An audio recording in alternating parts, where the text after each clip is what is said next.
Okay, so how you doing? We're here to talk about a 4 day versus a 5 day work week productivity test.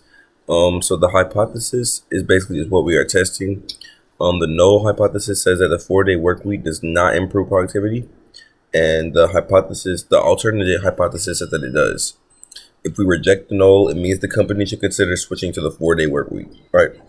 Just for the background information. So the p-value. The p-value is 0.0207. 0.0207, which is less than the 0.05. So this gives like evidence that the 4 day work week improves productivity. Sorry. This means there's only about a 2% chance of the result happening by chance. So management can be fairly confident in the result, right? Okay. So the difference between the two groups is the 10 units. Even though it's statistically significant, we also have to ask if it's important, right?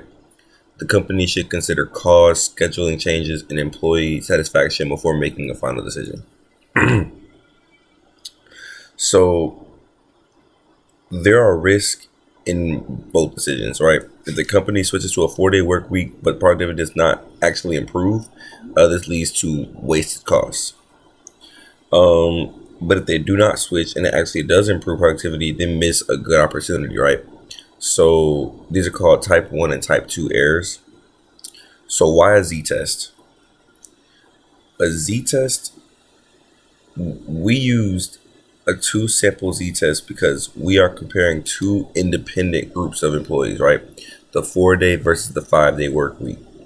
We also know that the population standard deviation and both sample sizes are 30, which is large enough to assume normal. That makes the z-test appropriate. So as you can see on this chart, our sample size was 30 for the 4 and 5 day. The mean was 215, 205. Population standard deviation was 2018. So, but our decision at the end ended up being to reject.